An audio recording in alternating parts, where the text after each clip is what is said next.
What's up, guys? Welcome to the AnimeAesthetic channel. Welcome. My name is Chris. And my name's Nicole. Welcome. So this is going to be a weekly anime discussion that we're going to have on our channel. Basically, we're just going to be talking about anime week by week as they air. We just wanted to create a channel. Yeah, a place that we could kind of just have fun, talk about anime, and just hang out. If that sounds cool to you, please consider subscribing and maybe leave us a comment. And so on this first episode, we'll be covering 5 anime. The first one will be Dr.Stone Season 2, Episode 1.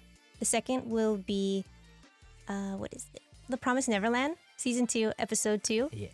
And Laidback Camp, Season 2, Episode 2. As well as, of course, Attack on Titan, the final season, Episode 6. And finally, Cells at Work, Season 2, Episode 2. And just as a reminder, we'll be discussing the entire anime, so full spoiler warning. Okay? And let's see. Oh, yeah. Before we dive into those, we're just going to talk about some other anime that we've been watching. Because, you know, we've watched more than 5 anime. Yeah. This is going to be kind of like a little shout out to some other anime that we're watching this week. Yeah. All right. Let's get started. All right, so the next thing, let's talk about that time I got reincarnated as a slime. Oh, yeah. Season 2, I love episode this 1. Yeah. It's titled Rimaru's Busy Life. Yeah. Rumi is really busy. Yeah, he's a busy boy, definitely. After teaching those kids in the other season. Those were like OVAs, right? There was only like 5 of those. But yeah, in this one, they send some ambassadors over to that other country, Benimaru and Gurid, and then they kind of send them off, and then that other country send their own ambassadors, and then they have like an epic battle, or not battle, but like kind of like they send the 3 tigers. They're like generals, beefsketeers. That's what they call them. Yeah, yes, because I remember exactly. reading that and I was like, beefsketeers? So I don't know, that was kind of cool. They were super like badass. They came in like with their electric tiger-drawn tigers. Right, tiger.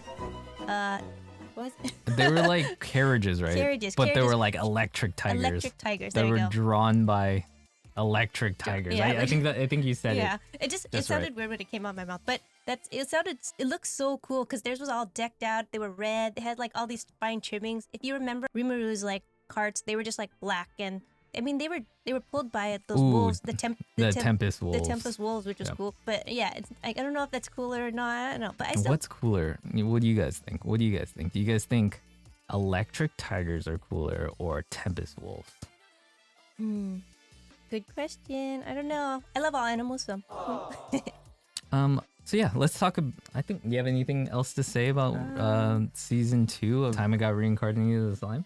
I'm really enjoying the anime. I just think it's really fun, and he's just trying to make it and actually make everyone's world a better place. He's doing such a good job making the country. I would live in his little town. I know they have like an osen. They made in this episode a brandy, which was really cool. Oh, that's right, yeah. Yeah, I mean, I'd definitely be down to live in this, the Jura Tempest Federation. Yeah, and then I would hope that he would give me a name and maybe you like it to evolve or something. Ooh, yeah. I love that part of the anime where like you get a name and then you evolve in some way. Yeah, just because he gave you a name and you're like, you must feel so happy. Like, oh my god, he just gave me a name. I know. So let's talk about Wandering Witch Journey of Elena. Yeah, that's another anime that we're just kind of checking out. It's super reminiscent of Kino's Journey to me. The last episode that we watched was episode 5, and it had to do with the wall where people. That's right, yeah. Yeah, the wall where people left messages saying which side was better.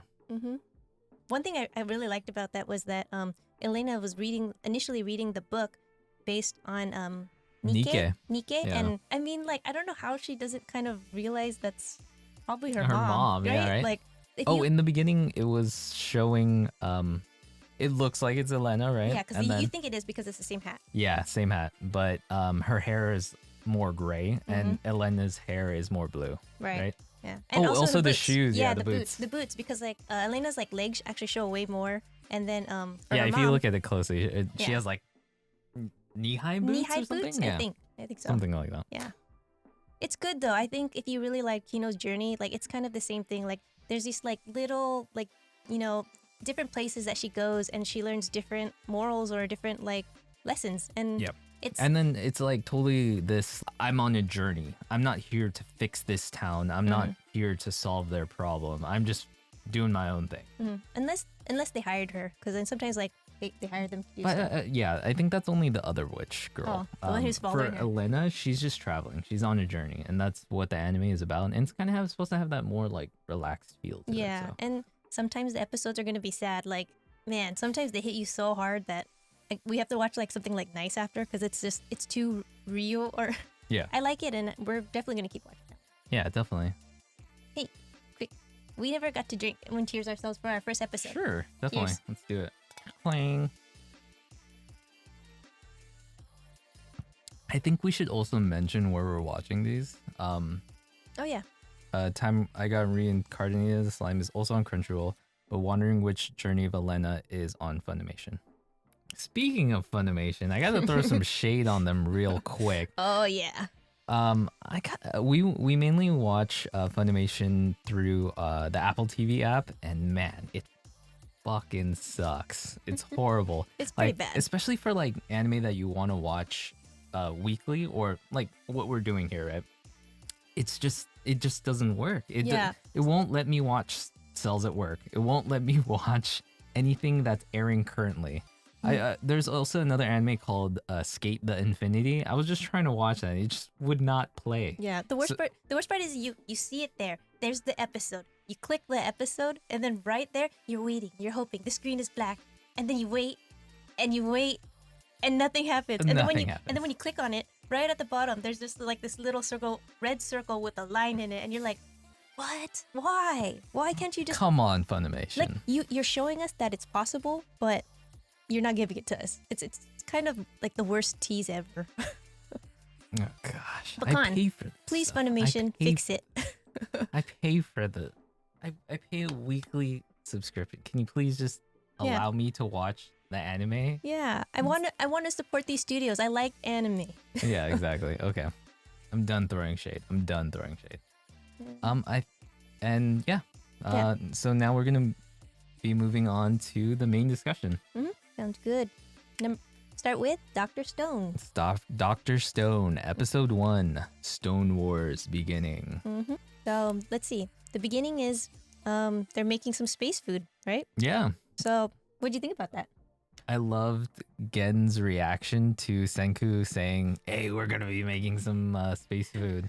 His facial, I love the faces in Dr. Stone, right? Yes, definitely. I think those are one of the things I always look forward to. Just Yeah. because like they linger on that shot just for a little bit longer so you could see all the details in the face, and Right. it's really fun to look at, and they're really good at making really ugly faces, I think. Oh yeah, for sure. I love the ugly faces in Dr. Stone. Oh, one quick thing. After looking at the Reddit, so both of us are just anime only people. Yeah. I mean, I love manga as well. I love manga, but for this show, we're mainly just going to be trying to be purely anime watchers and not watch manga, or read manga rather, just because I love to be surprised. I love watching anime and having that surprise. So yeah. But one thing that I want to note is that the whole space food thing is an anime only thing. Yeah, that was really surprising to learn. Yeah, I read on Reddit later that it's actually anime exclusive. So technically this is a filler. Space filler. Space space food filler. Yummy. But yeah, when it comes to food, just like most anime, it always looks good. Like I don't know how many times I always watch anime, and it's always like, you know, noodles or ramen, and then it looks so good. It was kind of interesting that like they kind of jumped into space food. What did you think? Because initially I was kind of like, why would why would you work on food? Like you're gonna go to battle right now. Yeah, So food is not like one of the top things you think about when you're about to go into battle, right? But okay, I'll get this. So initially I thought that too. So it was gonna be, for me, it should have been what, like armor, weapon, right? That should have been the first thing, especially if you're going to battle.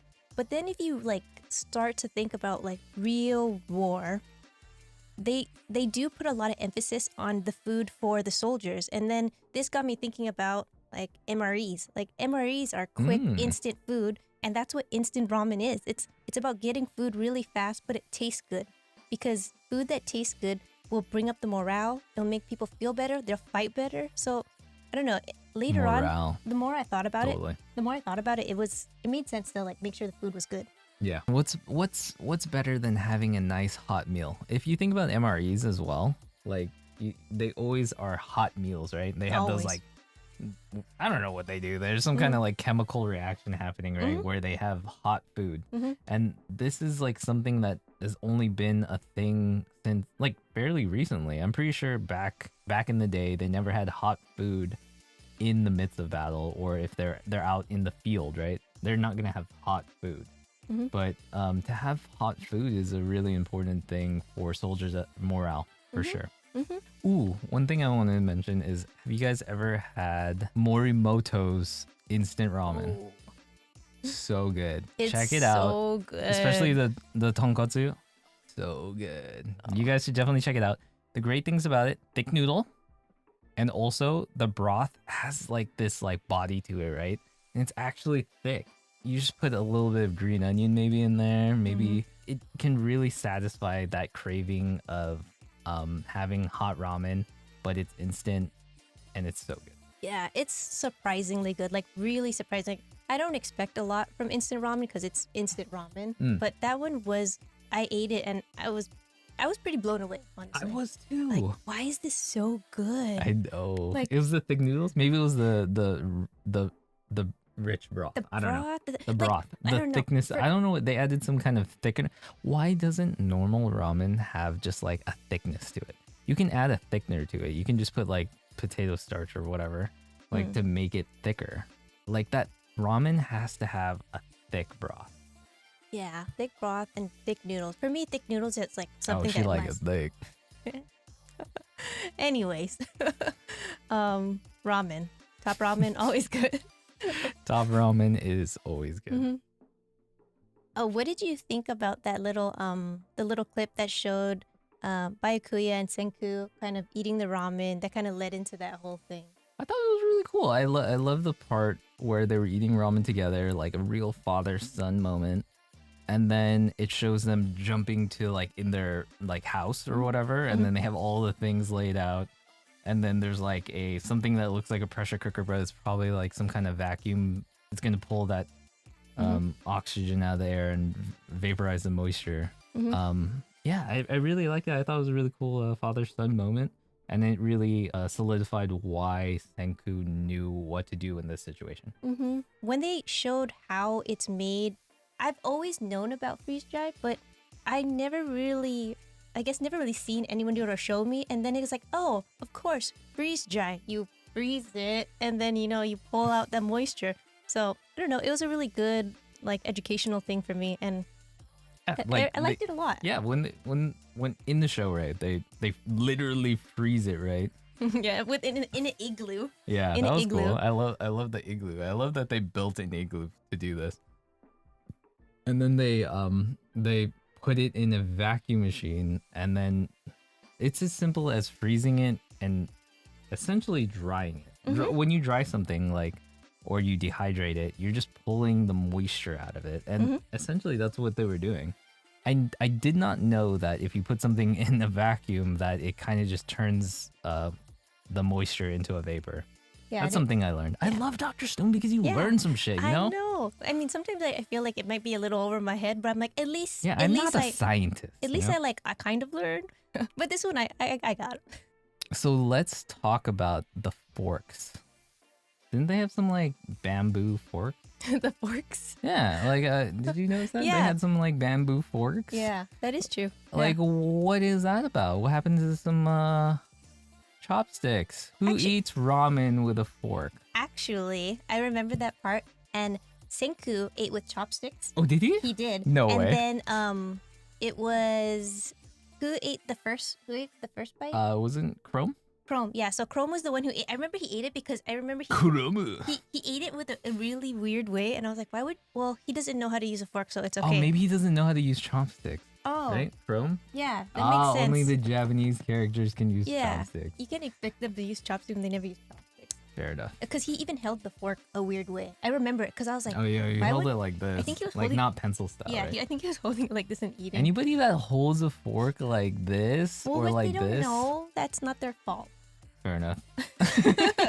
That's not their fault. Yeah, that's true. Pencil style. Come on, guys. But he could learn. I think Senku could teach him that at Yeah. least. I'd like to just kind of jump into, unless you have any other things, like jump into the part where they kind of go into their plan of. Ooh, I have a couple things. Oh, okay, good. When they were eating the ramen, right? I never noticed that there was a dog in Dr. Stone. Apparently, there is a dog, and his name is Chalk. And Like he chalk, like Chalk. like It's you draw spelled with. Chalk. Chalk. Oh, chalk. Okay. right?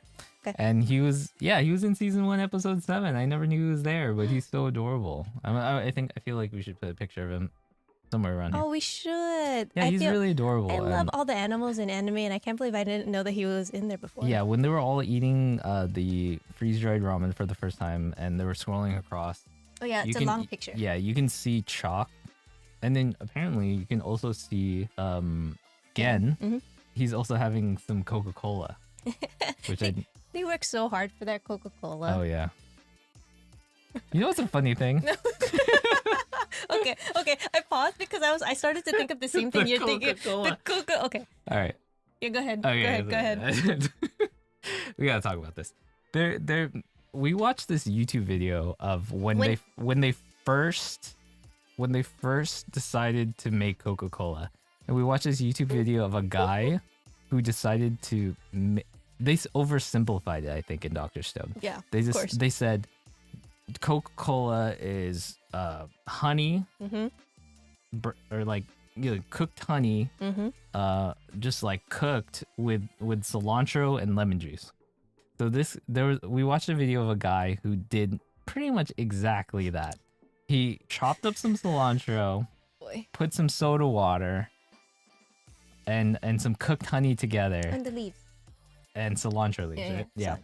And he just mixed it together like full leaves, like not even like steeping it in cilantro, Like I imagine, I watched some other videos, people like, you just like he had full leaves in there, Oh, and like he- chunks. He of- didn't even use a sifter. Yeah, he didn't even strain 'em out, it, nothing. Or okay, another thing is also the honey or caramel, whatever they were using.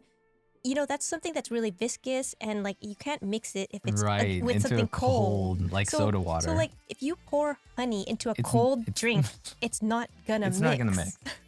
So watching this video was so hard to watch, and I think he just took it too literally. Like he Yeah. took it way too literally. It was just really hilarious. A little side note that I wanted Yeah. to mention. Yeah. I think he liked it though. Did he Yeah, like I it? don't know. He's like, it kind of Why tastes not? like I mean, it. yeah, if you enjoyed it, fuck it, man. Yeah, I Just- mean, he tried at least.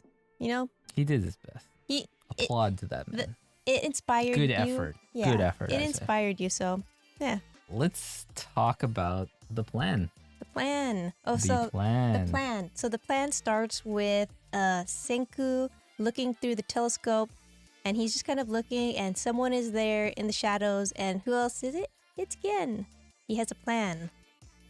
wanna What talk is about the plan? this plan? The Yeah. plan is to trick the Tsukasa army, right, into thinking that the old world hasn't been destroyed, and America's coming in, and they're going to be helping Japan. And from that, the Tsukasa army is going to betray Tsukasa, and they can essentially win without dropping a single drop of blood. The bloodless siege. Yeah, it's an What do you- awesome plan, what do I you think, think of right? it? I like Yeah, it. I mean- I think it's gonna be hard to pull off, probably, especially with like they have to have Taiju and Yuzuriha be able to like get the cell Mm-hmm. Get phones, the cell right? phones. They're gonna make the Tsukasa army somehow listen to to the it. message of Gen imitating Lillian Weinberg. Yeah. So I think it's gonna be difficult to pull off, but if they can pull it off and defeat the Tsukasa army or whatever without spilling a single drop of blood, let's do it. That sounds like a great plan to me. And I love Gen. I love Gen. Yeah. I We love. should talk about Gen. I love Gen too. Gen is he's that weird character who like says weird things, and the way he like pronounces stuff is so like extra flary. You know, one of my favorite. Also to He's note, very extra. he is super extra. But like one of my favorite things about like Japanese things to say. Is it supposed to be bingo? Bingo. Oh, bing bong! Bing bong. But it's supposed to be like bingo, right? Is it bing bong or Bing bong is like bingo, I Bingo, think. Every yeah. time I hear it in Bing anime, they're like bong. bing bong. Like instead of bingo, so in America we'd be like, bingo? I guess bingo. Bingo? Who says bingo though? Nobody. Bingo. Yeah, like, hey, the thing that you're talking about. Bingo. Nobody says that. We should just say that. Bingo. I might start saying it. But Or maybe I'll start saying bing bong. Bing bong. I don't know. I like it. It's funny, and he's just so. I love the way he pronounces stuff. The way he pronounces stuff is just so full of energy and strange, and I'm really glad that he came onto the good side, because when he was bad, I was like, he's so funny. So I mean, yeah. When his skills are super important, I think. Yeah. Like he's like yeah, I mean, like out of nowhere, a bit just of a trickster, I can right? talk like a Kind girl. of a sketch guy, He but kind of is. yeah. But he's smart. That's another thing. Like he acts dumb, or he's very playful, but he's smart. He's like you always need some kind of like con artist, right? Yeah. Some guy that's gonna be like a trickster, like a little bit of a guy that's underhanded, and he's willing to do that dirty work. Sure, for sure. Can we talk about this little rabbit that shows up in this episode? Yeah, it was so cute. So they popped out of the snow. Right? And they were gonna do the whole like detonate the explosion. sonic bombs. I believe he shows up a little bit before this as well, but when I saw him for the first time is when they're about to detonate the sonic bombs as well. I love how they have little animals pop up. Like it just makes everything just a little bit more cuter, and I don't know. I think in a sense that it makes you like those characters more, because if animals trust these people, then I would trust them a little bit more too. Yeah, and I love how he allowed Ginro to press the little trigger. You know, he's involving him, and yeah, I don't know. I love that Senku's like letting people, you know, just like you can pull the trigger, bro. You know, that's cool. Yeah, I love that. Genro, he's something though. Oh yeah. Oh, can we mention Genro's little imagining of Oh, that's right. Yeah. Taiju and Yuzuriha? Yeah. Yuzuriha. I have Yeah. a hard time saying that name, but it's Yuzuriha. I remember he's like, those are Senku's friends, so they must be like this way, and then they're like so like model-esque and like pouty lips. Taiju basically looks like Senku but with brown hair. And then Yuzuriha looks like, I don't know, she has very pouty lips. She looks like Homura, the girl that's like kind of the scout for Tsukasa. But in the end, half of this episode was a filler episode. Yep. Did it feel like a filler episode to you, Nicole? I didn't know it was initially a filler, but I want to say that my initial reaction to this was not that. I guess I didn't really feel that much to the episode. Like I wasn't like, oh, this was the best episode ever, or oh, I can't wait to see the next episode. And I know that they ended on a like they're just starting their whole. Yeah, it's like table setting, you know, but- like they're kind of setting up the rest of the season. Yeah, but definitely this episode was like, if I missed it, I don't think I'd be that sad. Yeah. But Yeah, I kind of feel the same. One thing that I did find out, I don't know if you guys know, but there's only going to be, well, supposedly there's only going to be 11 episodes of Dr. Stone this season, which is a travesty, I think. I definitely want more episodes of this anime because I think it's super interesting. It's one of those where it's like trying to teach you at the same time, right? And I really respect that in terms of anime. So only having 11 episodes. I mean, this is all based on the Blu-ray release in Japan. The Blu-ray release only has 11 episodes, so we're all assuming that it's only going to be 11 episodes this season, unfortunately. That's so short. Yeah. So maybe it's going to be greatly packed with a lot of great stuff, though. I don't know. Optimistic. Wait, and a question that I have, just kind of out of curiosity. So there's basically Tsukasa's Empire and the Kingdom of Science. Who would you join? Oh, definitely Kingdom of Science, 100%. I love, I love living in our own time. I think it's a great time to be alive, regardless of what's happening in the world. I know we're all going through a pandemic together, but yeah, I love the time we live in, and if he can give a little bit of that comfort to me, then I'd be more than down to be in the Kingdom of Science. Yeah, I mean, I don't disagree with you. I would totally join the Kingdom of Science as well. I started to think about his ideals of, trying to just start new and fresh just because, in this world, we do have great things, but we also have a lot of bad things. That's true. And then if it was possible to start new and fresh and not have corruption and, I don't know, like greed of like monetary things, I don't know. I think there is something admirable to try to have that, but human nature, I think it's not possible. But the ideal of wanting that, I still think is something. And I don't think Tsukasa is a terrible person, except for like punching wait, I didn't finish. Except for like punching off heads of the statues of people, like all of that is really bad. But pretty bad. But his idea of trying to create a new world where you don't have that kind of bad people that do bad things and use people because they're richer or they had better education. I don't know. I still think that I could see where he was going, but yeah, still Kingdom of Science. Kingdom of Science. Yeah, Kingdom of Science, faux show. I think that ends our discussion with Dr. Stone, and let's move on to Promised Neverland Season 2, Episode 2. I don't believe this episode has a title, so let's just get into it. Oh, man. Promised Neverland! Yes, I love Promised Neverland. No, just even starting Let's get hyped. This is the anime that I was waiting for, right? Yes, this is probably my most anticipated anime of this season. For sure. I'm so pumped. I'm so pumped to watch it already. It was just what's gonna happen? It's so many mysteries. So many mysteries. And the thing I love about this world building of mysteries, you get to decide, or not decide, but you get to kind of imagine what is this? I love theorizing. Why are they doing this? Yeah, that's what I love the most. Yeah. So let's just start. Yeah, let's get into it. So do you think that we're just introduced to Mujika and Sanju, right? The two demons that are actually nice, or seem nice and more human-like.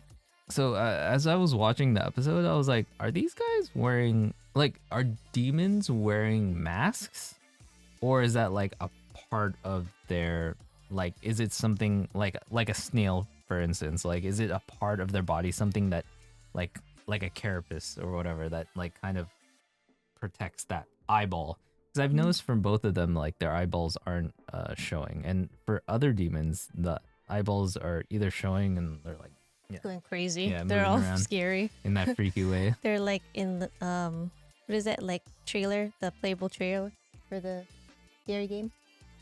Hold on. The Kojima game, yeah, right? PT. Playable trailer, right? Yeah. Yeah. I just remember the eyeballs are boop, boop, boop, boop, boop, boop. Yeah. Anyways, PT was a great. I know. Was that PS3? I don't remember. PS4? But I remember watching you play. That's a reference. I don't like right playing there. scary games.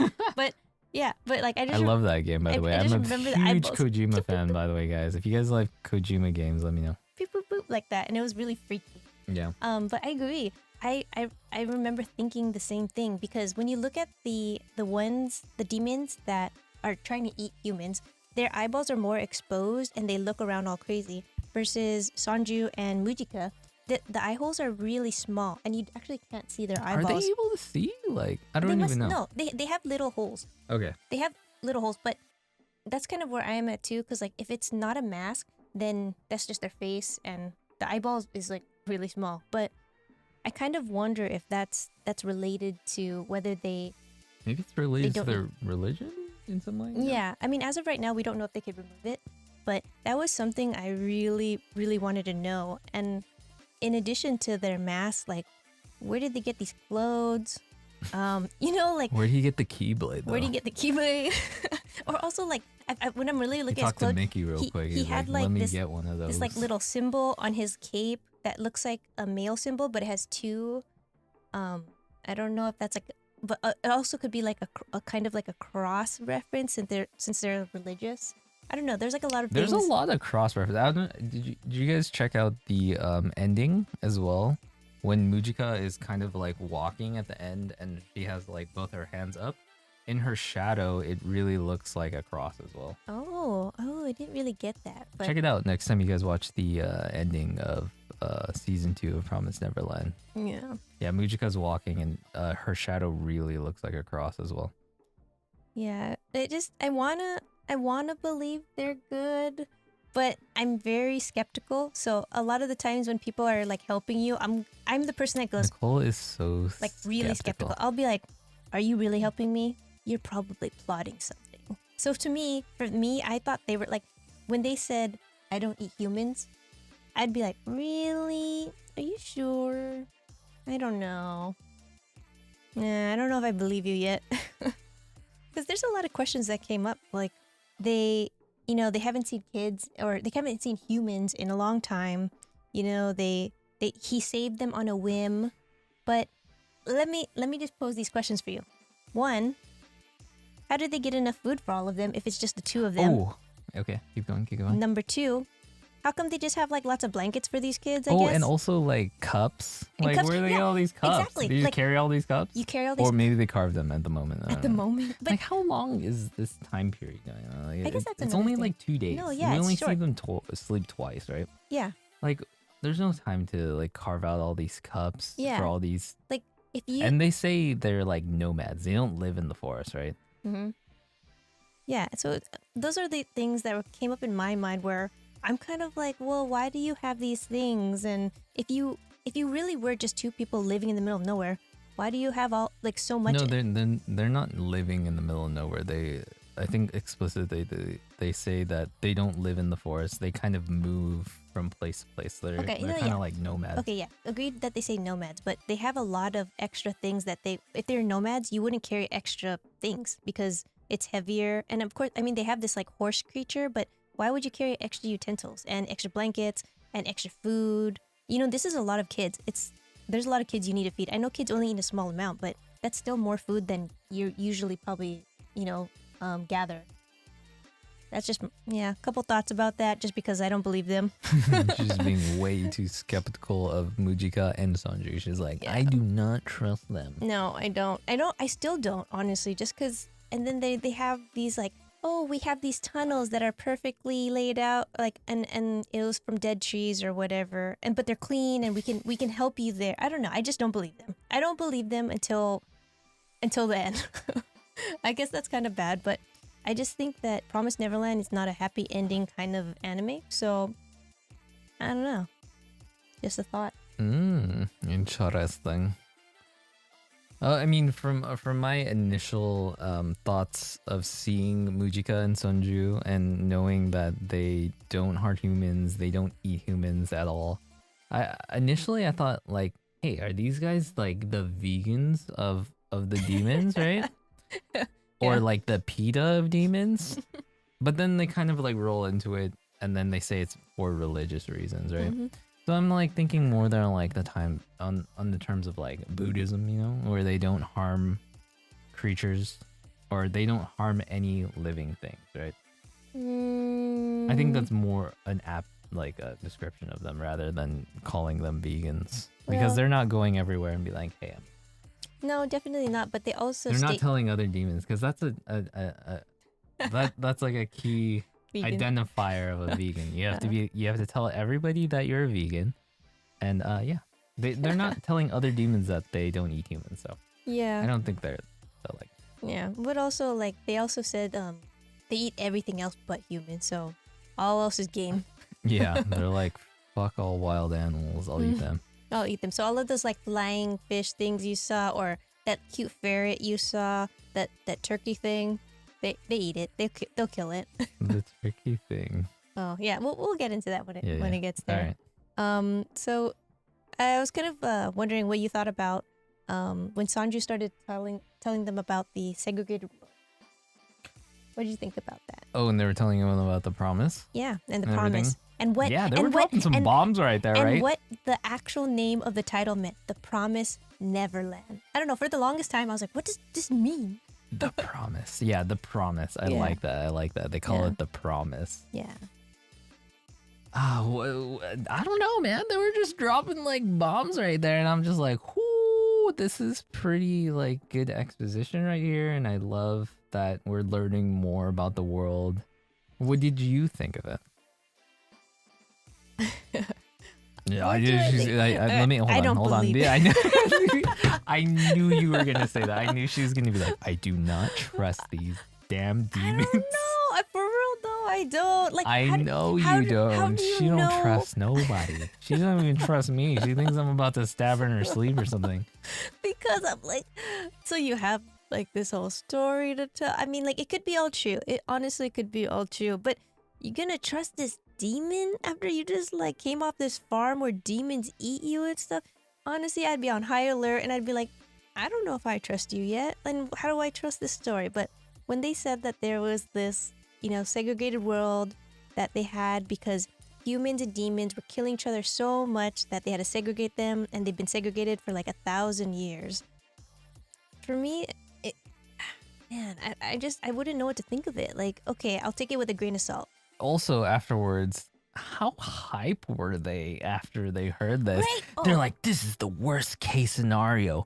But yeah. Yeah, okay. I have to talk about that build up because like they're so like, oh man, and they go in their faces and they make like those okay, I have to say that Promise Neverland has the best like scared looking faces, like the scared and terror that builds up in their face looks really good. And I have to say when Ray and Emma were hearing this story, they were so distraught, they were so stressed, and then there's like a second later cheering. They're cheering because they're so optimistic that there's a separate world for humans. I don't know about you. If you hear about the worst case scenario that you guys brought up, like you're like, okay, this is the worst case scenario, this is the best case scenario, and you hear the worst case scenario, but then you're still hyped about it. That's pretty hopeful. Good for you, Emma. Good for you, Ray. And then drink the tea, like, oh yeah, Drink tea. that tea, damn it. Or whatever you're drinking. I don't know. Could be Could poison. be Just human kidding. blood. Who knows? Yeah, I was really, really surprised about when they were cheering about that. And then also, that was when they also learned that Gracefield wasn't the only farm. What did you think about that? Ooh. Yeah. How many other farms are there? They don't know, right? They don't know, but they know they're not the only one. What did I think about that? I thought it was pretty crazy. Like, and these are considered premium farms, right? I would think so. Yeah. So, do you think there's low-level farms? I think so. I really do think so. So my initial thought was that Premium, right? Is Yeah. that what they said in season 1? premium. I don't know. How do we categorize meat? Is that a A5 Wagyu? Yeah, it's like a Kobe beef kind of farm. That's how I feel like they are kind of are. But yeah, they absolutely must have like lower tier farms because I mean I that's. don't even want to know what that looks like. I know it must be terrible. No, okay, we're not gonna go down that rabbit hole. That's dark. But my initial thought for that was yeah, they must have it because if what they learned from Sanju is true, and there are multiple farms, their ancestors were left. Everyone is limited to humans. So if you keep inbreeding humans, you're gonna get bad results. And my idea is that they'll keep kind of changing who's the best of each farm so that you get the best result. Kind of like I guess. Like selective breeding. Selective breeding? Yeah, you're like, you pick the best ones so that you get the best quality meat. Ooh, that sounds like a good plan. Yeah, unless... I mean, that's what they do with Kobe beef as well, right? I imagine, yeah. They for every single cow, they have like a registration number. They have like the name, where the farm, where they came from, and they only breed like the fattest, most delicious beef with other fat, delicious cows. Yeah, and probably the strongest studs and all of that. So unless the other option that I was thinking of is they're very scientific and there's cloning involved and they're like extracting DNA. That's the other thing that I've been thinking about. So if it's not just directly breeding them, it's cloning and changing their DNA. Cloning. Yeah. That's an interesting thought. Yeah.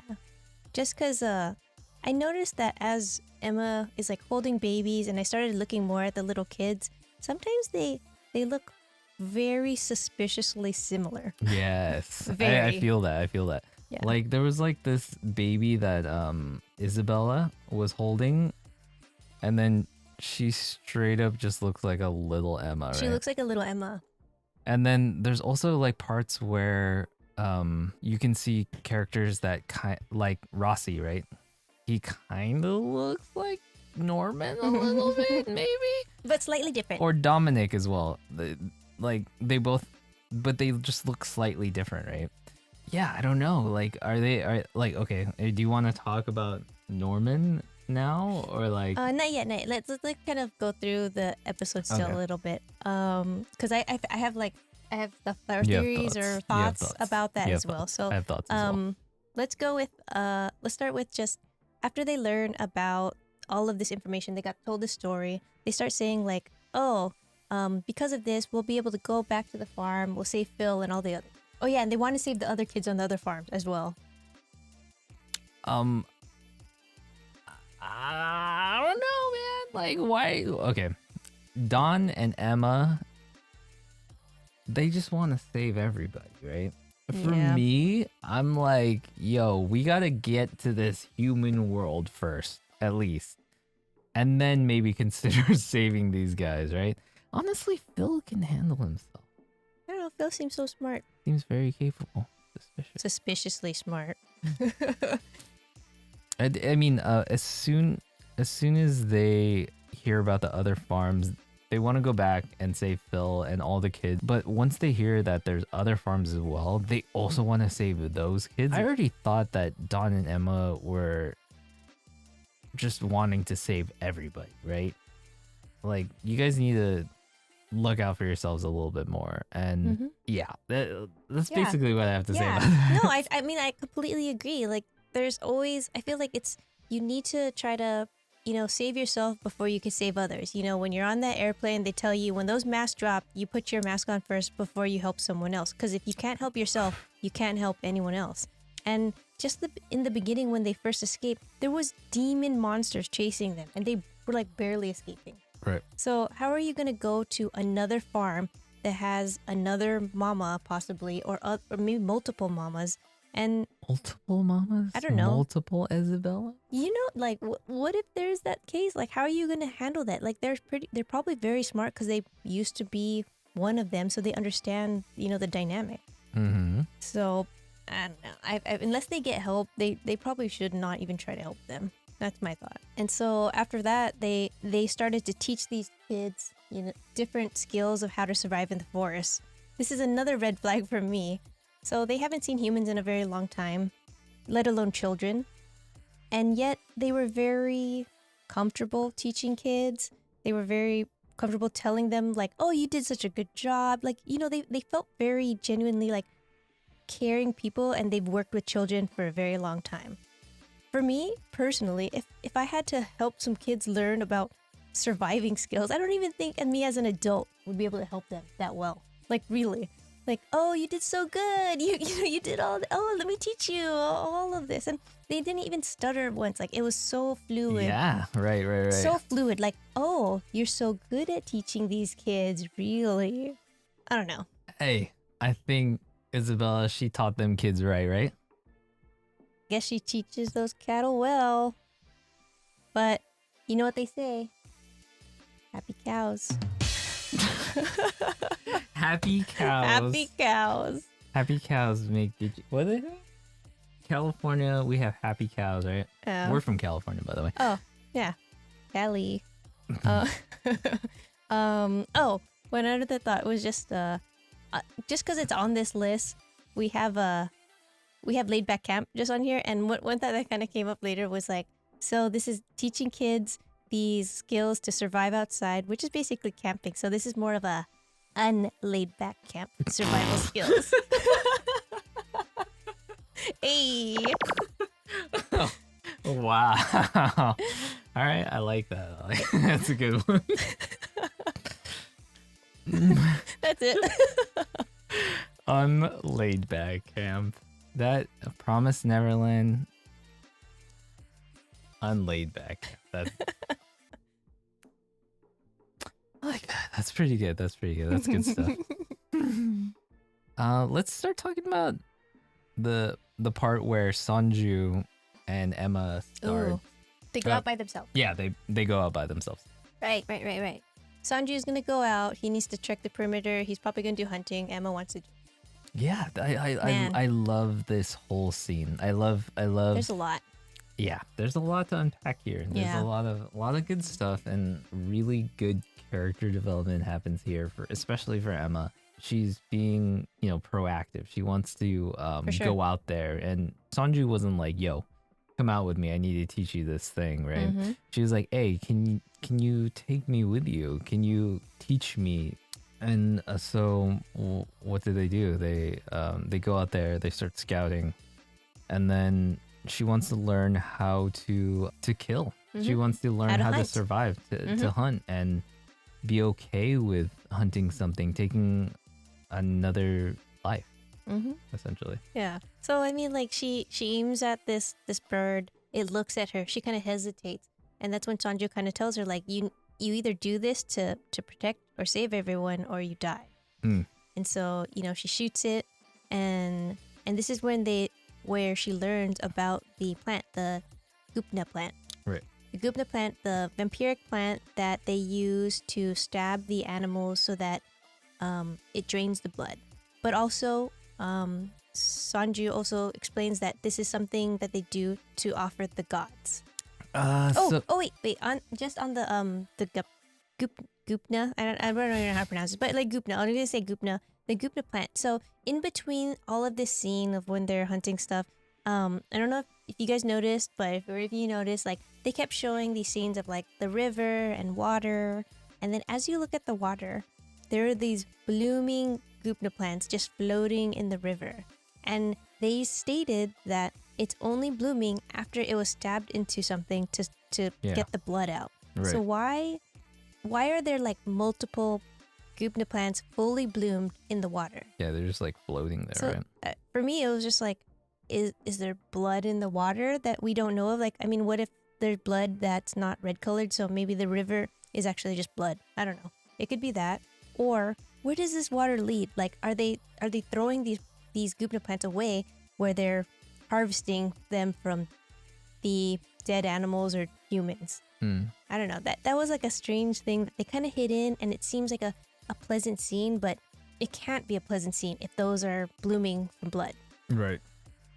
Oh, weird little thing that they kind that of was added. a really like powerful scene as well. After she saw the plant bloom as well, and then she kind of broke down afterwards. Yeah.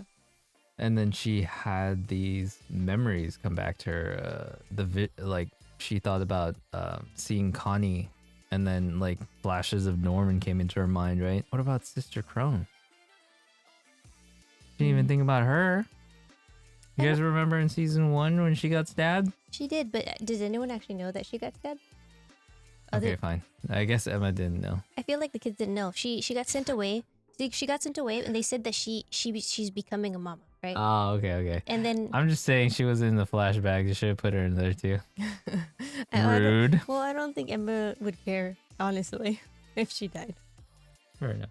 But she showed her little doll and whatnot. Yeah, her Creepy doll. creepy little Does doll. anyone remember her creepy doll? All right. Did you have Anything else you wanted to talk about? Me personally, no. How about you? I guess it's a random theory. Just Ooh, theories. Let's go. just one random theory that just kind of, I don't know why it popped into my mind, but it's just that Sanju and Mujika are very human-like, and a part of me is wondering, why are they very human-like? How did these demons become human-like? And then along the lines, I started to think about, like, what if they weren't even demon-like, but they started to become demons, and this is gonna crazy. This is gonna be like a weird, just jumping out there. But what if they weren't even demons to begin with? What if they were humans first, and the more that they lost themselves or even started eating human brains, they became more demon-like, and then they slowly became demons. and they became demons, or people become demons the more they just start like eating brains or something, like, I guess, like zombies or something. Like, the more you do this, like, the more you lose yourself, because at the end you see Emma, she kind of starts to lose herself, and it could be because, she just killed something, she just lost her innocence, she no longer has that purity. But Do you think she's slightly becoming a demon there, maybe? maybe, I mean, maybe you're becoming a demon because you're killing things, or you're killing things, and maybe you're eating more human brains. Human. Well, okay, I'll backtrack. Maybe brains in general. Let me backtrack. Like, where did these demons even come from? Are they even from a different world, or did they come from our world because of something that happened? Right. So, I mean, maybe it's not eating human brains. Maybe it's radiation. I don't know. Maybe it's something more like that. But a part of me is just like, why are there demons? If this is Earth, and they're saying it's Earth, and Earth used to be normal, why are there demons? 1,000 years ago, apparently. Yeah. So, like, where did the demons come from? Yeah, I don't know. Oh, what are your thoughts on the human world and the demon world? Like, are these two separate worlds? Are they like two different dimensions? Or is there just a big ass wall? Like, are we talking like Attack on Titan? Like, there's like a big ass wall that separates them. And then they just like tell the them, world is literally like there's a giant wall that separates one half of the world and then the other half of the world. I don't know. I didn't really think of it that way. Honestly, to me, I thought it was gonna be like Attack on Titan. Like, there's a wall. Don't go on this side. We'll stay on our side. But if it's literally like another world, that could be like like planet or a dimension? Like a planet, like a new planet. Like, what's crazier, a different planet or a different dimension? I mean, both are pretty crazy. I don't even know how you get to a different dimension. I don't know if. Who knows? There's some like demons here. What are we even talking about in general? That's true. I don't know. That's like another thing. Just, what if this whole world that they're trying to get to is impossible for them to get? I don't know. Big questions. That's why I really like Promised Neverland. Yeah, there's so many many questions. I really like it just because it'll keep you wondering, and it's just not that straightforward. So that's why I look forward to this anime every time. Agreed. All right, so let's get back into it. Going to Laidback Camp episode 2, titled New Year's Solo Camper Girl. Rin, the solo girl. I love me some Rin. She's so cute. This whole first part of the episodes just starts with Rin doing her own thing, right? She's on her little moped, right? Moped. Just kind of checking out the beach. The ocean. Yeah. It was so cute. I love how she was really excited to see the ocean, and she was like like this, and then she tried to control it after. And a part of me is like, just enjoy it. Don't even hold back. Stop trying to act like you're an adult. Just enjoy things. It's fine. But she was really cute about it, so I still liked it. Yeah, I enjoyed it too. I like seeing her enjoy it for like 1 second, but she's like trying to be an adult or something. Yeah. Right? Yeah. And then she holds it back. But yeah, I wish she would let go a little bit more. Enjoy yourself. And then just, these scenes of her just... Oh, by the way, just like a super nice shot was her just like, oh, I was at the beach and I took all these shots. Like, I remember pausing it on that part, and we're like, look at all these beautiful like drawings that someone did. Like they look so nice.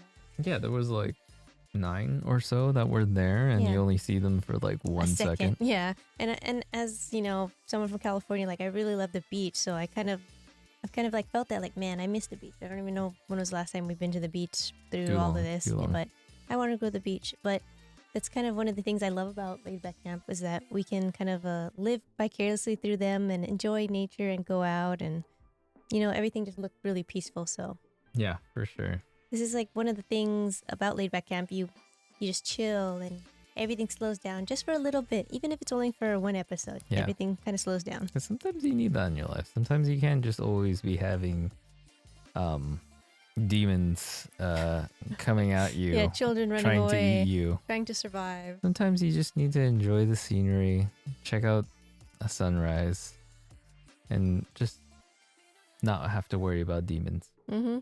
So I guess the next part is where she goes to the tea place that her mom recommended. Okay. Yeah. And then what I really liked about it was it's like a pretty in-depth or really, you know, legit tea place, like where you can try the tea and the lady's going to tell you all about the tea. And I just love Yeah. how like she's sitting there, like just enjoying it, Yeah, drinking and it. she's like and she's she's describing she's the describing, tea. she's like, this tea was dried in a shed in the mountains. And, you know, like she's giving her all these details. Yeah. And it really reminded me of, you know, when we used to go out and we would go to like a fine dining restaurant and, you know, the waiter's giving you all the Oh, yeah, details of like, oh, this was made with the blah, blah, blah, blah, blah. And in my mind, I'm like, I don't know what they're saying either, but I like it. These were sun-dried tea leaves from a cave in Madagascar. Yeah, like they'll say stuff like that to you and you'd be like, you could tell me anything, but I like it still. Yeah, her face in that part is super cute. Yeah. And then she's so like, like that. I just think that whole part of her in this tea place and then going to the cafe at the top is just enjoyable. And just one of the things about Laidback Camp I love is because they're just enjoying these very simple pleasures of life that sometimes I think people forget when they're, you know, working and doing all these things. You know, Right. there's really small things that you could do and just sit and relax and really enjoy life. Yeah. So For sure. I Does love- anybody remember this tea lady from season 1? I personally did not I remember her at all. no. And then she goes to the top. She goes to the top and then she has the green tea and green tea tiramisu, which Ooh. look delicious. Yes, that green tea tiramisu looks so good. The show's too good with those like comfy vibes, right? The whole cafe theme just looks so chill. And I think she says like, I could just stay here or something Yeah, like that. she's right? like, I wish I could just camp. yeah, like, set yeah, up yeah, camp. exactly. And That's I what it agree, was. and like I feel her. Like sometimes you're just so comfy. You're like, I don't even want to go anywhere. I just want to stay here in this really comfy position. Those comfy cafe vibes. Yeah. I was feeling it. And also like whenever she's like having this tea or eating this like tiramisu, this really reminded me of like mukbang because like she enjoys it so much. I'm like, oh, I love that too. Like, it's just enjoyable to watch like some people enjoy food or drinks or something. Yeah, absolutely. Yeah, get that kind of vibe. Can we talk about how thick their scarves are all the time? You know, like a blanket. Yeah, it's like, where do I get one of these super thick, super comfy looking scarves? Because I want one. I want one The too. comfiness levels on that that scarf looks so good. I just want one in my life, I guess. Yeah, especially it's like if we can have just like winter but not too cold, and I could wear that. Oh, that it looks so nice. And then, you know, once she's done at the cafe, she leaves and she goes to that shrine that she recommends for Shipataru. I'm not sure if I pronounced it right, but I just remember as she was leaving, she was really talking about how she well timed everything.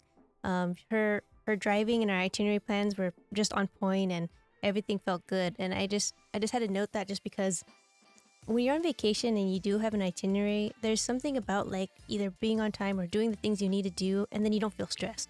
Like vacation is supposed to be fun, but if you have things planned and you are missing it, like it just ruins your vacation. So when she had that, I was like, yes, I feel that. Like just hitting everything you need to do so that your enjoyed vacation is exactly how you planned. There's something nice about just being on schedule, I guess. Yeah. That's totally you. Like relaxed and what you wanted to do is there. Because that's what you wanted to do. I don't know. There's nothing more like kind of disappointing when you're like, oh, I don't have time to do that when you really planned. Right. So she finally, when she gets to the shrine, and she's really looking forward to seeing that like real life dog that's supposed to be Shipachiro, and she finds out that the dog died. Like it was sad, and she kind of comments on like, oh yeah, and dogs don't actually live for more than 15 years. And for me, like that really hit personally. I have a dog who just recently hit 15 years old in December. His name's Yoshi. And it's been a little bit rough, I'm not gonna lie. Like earlier in last year, he would get sick, and I'm worried like he might have passed away. But luckily, we took different measures to kind of help him eat, and I've been feeding him by hand like mostly every day. But like this is kind of what you do when you really love a dog, and it really hit home when she asked Saito about her dog, Chikua, the really cute dog. Oh, I love Chikua. And she goes, don't you feel sad, when he might pass away, because it's going to be definitely like under that time. Right. And she says it's inevitable because, that's just how their lifespan is. Right. And it's more important about making the memories so that you can remember that. And I think that's so true. Like it's all about like appreciating the time that you have with them, and just making the most of it, I think. Yeah, like they give you so much happiness, and you yourself give them happiness, and that's what's most important, even if their lifespan is short. Right. So I don't know, that was just kind of something it's a bit true and sad, but also like it makes you really appreciate those moments. For sure. And just in case anyone didn't know, I kind of want to look into Shipparu, and then I found out that was based on a Japanese fairy tale. And that Japanese fairy tale is about a dog who finds out that these people are, I think they give a sacrifice to these cats who, they might be demons. I'm not sure if they're demons or not, but they sacrifice a maiden to this place or to the shrine or something. And the dog actually saves this girl. So like Hipparu is someone who saves that. Yeah. So I thought that was kind of cool to learn about, and that's Japanese, fairy tale. So yeah, it's really nice. Gotcha. So Rin sets up camp, and then they see her do the feather stick. Can we talk about the feather stick? Yeah, feather stick. Apparently it looks like a spider lily. Does anybody remember these from that Inuyasha ending a super long time ago? Yeah, I totally remember, because I was always like, what is that flower? Let me just show you here what I'm talking about. That Inuyasha ending from a long time ago. I'm sure some of you remember this. And then she starts cooking the duck soup soba. Oh man, they always make food in this, especially soup or like hot food, look so good. And also we just watched that again we just went back from Dr.Stone eating some like instant ramen, and then we went into Laidback camp also eating some like noodles, and I'm just like, I just want some noodles right now. I'm pretty sure we paused the anime and we're like, we gotta eat some like hot soup. Probably. We always do that. Like, I need to eat this right now. Yeah. So what were the ingredients in there? Do you remember? There was mushrooms, right? I know that. There was like nori. There was some other things, but one odd thing that I felt was weird was deep fried fish. How did this girl have the time, or like where did she deep fry this fish? Maybe it was packed already? So it was pre-deep fried? Pre-deep fried, maybe? I don't know. I just remember those like ingredients were kind of just popping up, and but was there an egg? I think there was an egg. There always has to be an egg. Eggs you gotta are have always egg. good. Yeah. What? I love I love that in this anime or maybe this is a Crunchyroll thing because we watch on Crunchyroll and the subs said HNY, The first time seeing this, I was like, HNY? What is that? I was like, oh, this must be some kind of like Japanese lingo that I'm not getting. I thought so too. HNY. Like I'm not getting this. It's cool. I just don't know that much about Japanese culture. Yeah, or that's their colloquialisms or something. Yeah, exactly. And then later it's like, oh wait, that's just a Happy New Year. Damn, I felt dumb afterwards. It's okay though. I didn't know either. Just in case, HNY means Happy New Year's, you guys. If you're dumb like me. I need you. And then so can we talk about Akari Inuyama? This is the little sister of Aoi Inuyama. And then this little girl, she decides to just come up to Chiaki and just like shove some cold snow up her shirt On her back. And can we put a little image of what she felt when she put that snow up her shirt? I would have been so upset. Honestly, I would have been like, oh, do you like this? And I would take snow myself and I'd be like, you want to know how it feels? And I'd put on her shirt too. And then the audacity to do that and then ask for New Year's money right after. Right after. Yeah, that little girl, she got something. So, let's talk about this whole watching sunrise, sorry, my bad. Sunrise on New Year. That's cool. I didn't know that was I just learned that, that's a Japanese tradition, but I feel like that probably should be a thing that people all should try, because that seems very appreciative of the new year, like really, solidifying this new year by literally watching the sun start and raise up above you. Like, that sounds cool, and it sounds cold for sure, but that's something I would love to do, and seeing it at the beach seems really beautiful. I'm just thinking, like, I think only Japan could do this. I don't think this would be a tradition in any other country, because it's not a tradition in America, right? I don't think so. I've never heard of this before. You know why? Why? Because we can't wake up. Or maybe it's just me. Maybe as an American, I can't wake up at sunrise. It's actually, they probably wake up an hour before the sunrise, at least. Because they got to at drive least. to Probably the place. more than that. It's probably like 2 or 3 hours before the sunrise, because you got to drive out there. You got to prepare everything and like check out the sunrise. You got to wake up at like 3 a.m. to check this thing out, probably. There's no way I'm waking up at 3 a.m. I guess it depends how far you need to drive for that sunrise. Because, they kind of tell you later, like, if people go to see the Diamond Mount Fuji, it actually is later because Mount Fuji is so high that you could come at a later time because it's rising. But I don't know about you guys. I'm not waking up that early. yeah, that sounds pretty early. Or late. I don't know what's the difference. Yeah, so they check out that sunrise, and then Eurobeat intensifies because they're trying to check out this Diamond Oh man, that was Fuji. so funny. That out of nowhere, I really did not expect that to happen. Like, they're driving to Mount Fuji, whatever, and this Eurobeat kicks in, and they're just drifting. Initial D reference, anybody? know. I love it. Deja vu. Do do do do do do do. loved it. If you look in the scene, their speedometer doesn't go above 25 kph. What is that? That's the legal driving speed, probably. Because they're not doing anything illegal, because that'd be bad. Right. But if you're driving, can you imagine if you're driving? It's like, And But- then they end up missing the entire sunrise. I love the part when they're like, they're looking at the sunrise and it's just like, all the way up it's here. it's way above the, it's way above. Like, why the- did we miss this? I know, I would have been like, we just missed it. This whole thing that we just did was all mistimed because someone didn't look at what time sunrise was.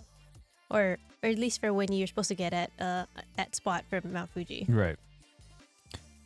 Yeah.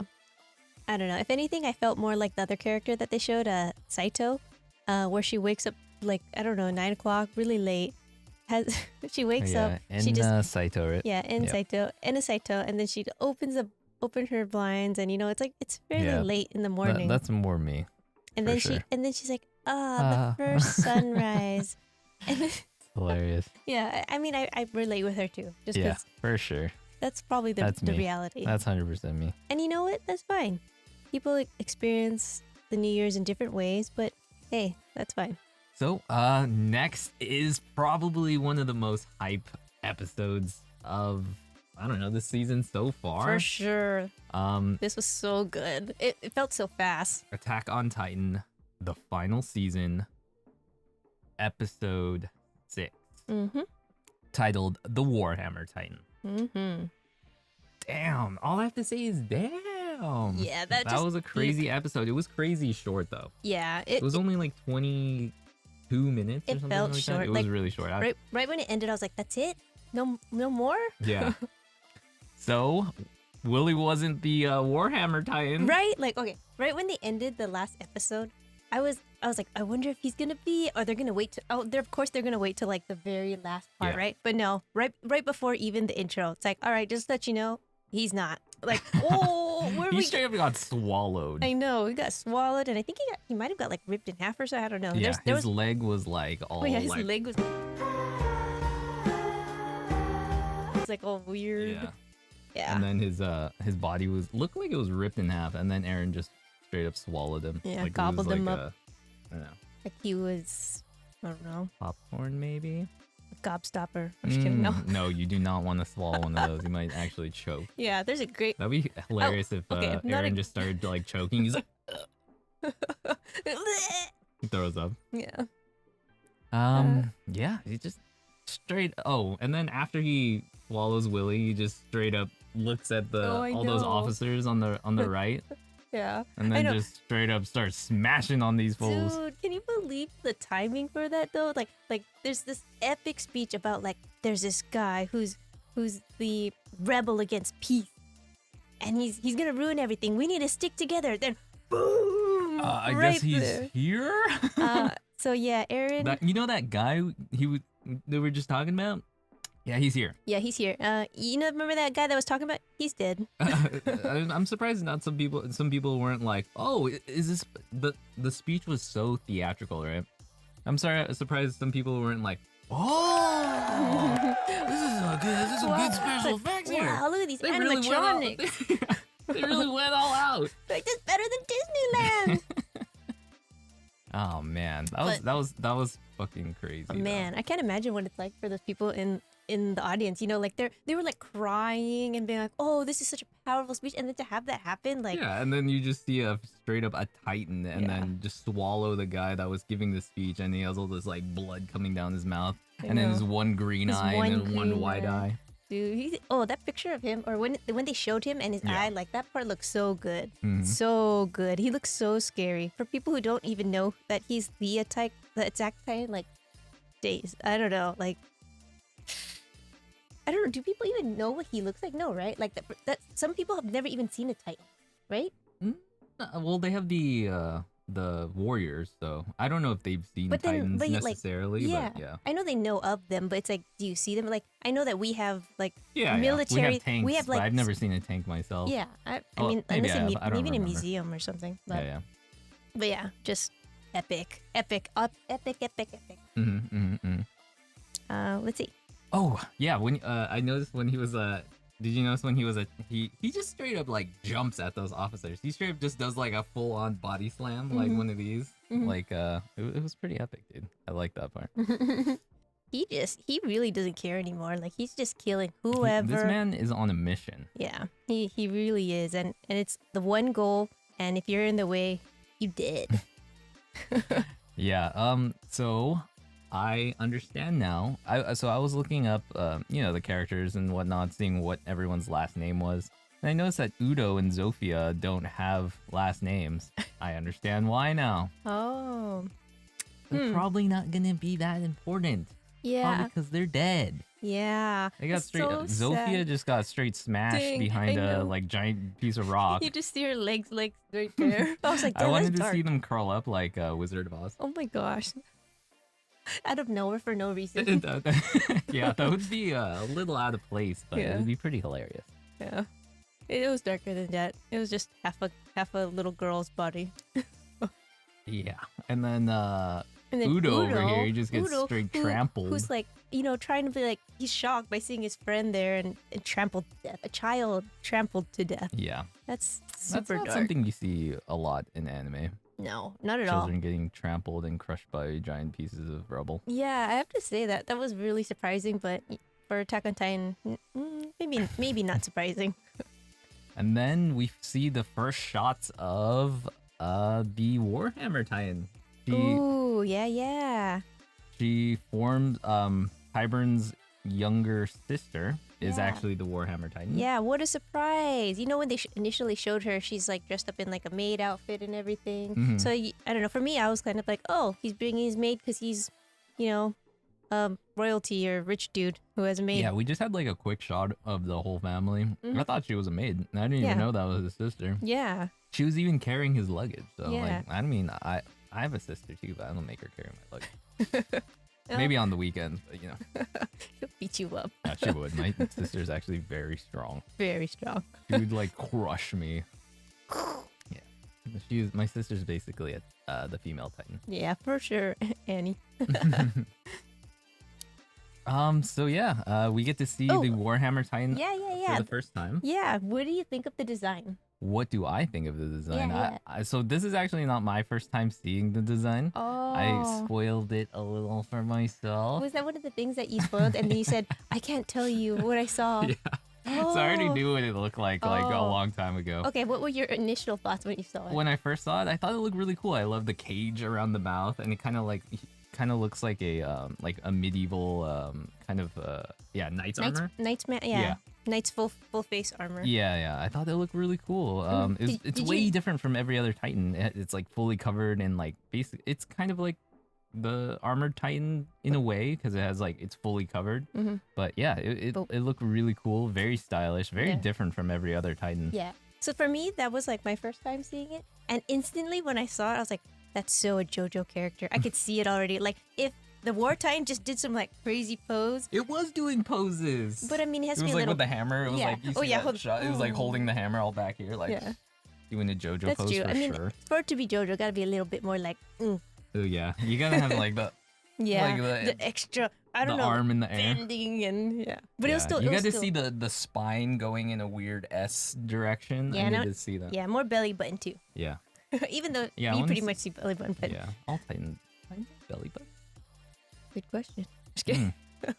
I'll Um, research that. Let's see what else, and just Maybe I'll post a belly button or not belly button shot for Titan right here, maybe. or not. Who knows?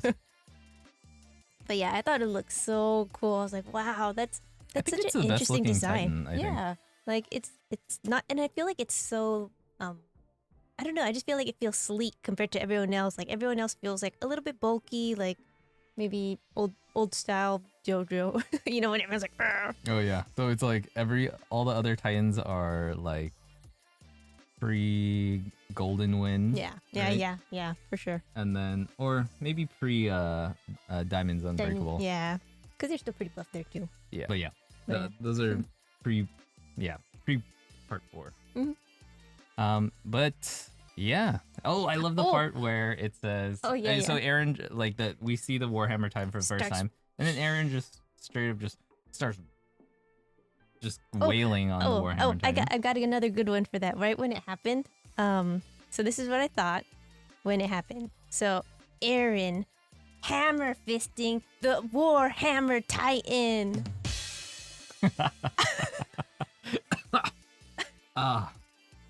Yeah, that's a good, Good one? Yeah. Not as good, maybe not as good as my other one, but I was like, he's hammering the Warhammer. Hammer fist for sure. Yeah, hammer well, fist it is- wasn't really like hammer.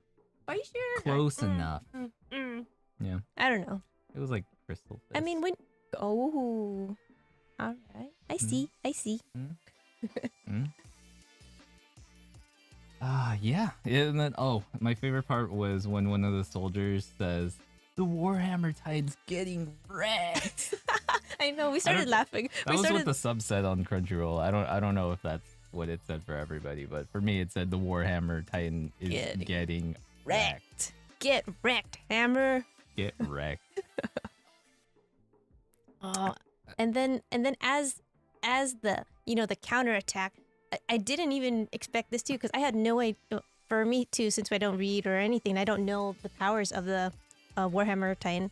Just this weird spike just pops out, and it's like, not only is it a spike, it spikes on the spike.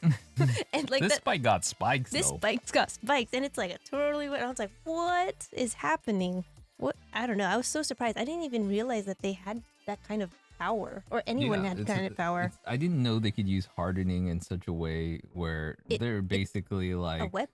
Yeah, they're like basically a separate weapon from your body. At least I think when we were watching it, Nicole said that's basically like the Green Lantern Titan. Oh yeah, that's right. Yeah. I thought you were gonna say that, but you didn't say it. Oh, I kind of forgot. Yeah, I said that. I thought that was a really good analogy. Yeah, Analogies. I did. But yeah, no, it totally was, especially because when that card came up, when there's like a paragraph of text, and we read it because I wanted to see what it was, and I was like, you can make a crossbow, you can make a whip. What else can you make? Yeah, like, that's basically like, what else can you make? Like, I'm sure if you're creative, maybe you can make a variety of weapons. Yeah. They made, or she was making, in the episode, she made a sword, a whip, a crossbow, a hammer, and a giant spike with spikes on it. Yeah, like for me, I think the whip is probably the most interesting because it's the most like flexible. And to me, like what I saw initially was all these hard, stiff objects, but a whip is something, So what is the extent of the power? Can it be like a hard like net? I don't know. Like what else can it be? Yeah, like, that'd be cool. Like trapping people. Trapping people. Yeah, like it's used as a more attacking kind of thing, but what about like defense? Maybe it could be defense. Yeah, and Aaron's about to like just eat the. Okay, wait. We're jumping ahead. ahead. So we jump to Peck and Porco. Yeah. They're in the trap. Yep. Right. The well, and then they can't escape, and then Peck over here is like. Or actually, the soldiers come out of nowhere and they're like, "Hey, the Panzer unit." Panzer unit. Mm-hmm. And then she explains that she secretly told the Panzer unit that she didn't trust, like, to follow them because she didn't trust the bearded soldier. Mm-hmm. What do you think of that, Nicole? She was very untrusting of the bearded soldier. She was. Sounds like somebody I know. Yeah. Oh, you know what? And right what I thought at that moment? I was like, man. She's so smart. I really did. I was like, she must be one of the smarter ones. Dude, Card Titan is smart. She is. Like, you look at the Card Titan, you're not like, this is a smart looking Titan. No. But that's some thinking ahead. Yeah, that's like for sure. Like the first time I saw Card Titan, I was like, that sucks. Maybe you would be Card Titan. I don't know. She's cool. Card Titan's cool. She's like super helpful. So. Yeah, she's the most helpful Titan. She saves Z last season from getting basically killed by Levi last season. So and then we get to see a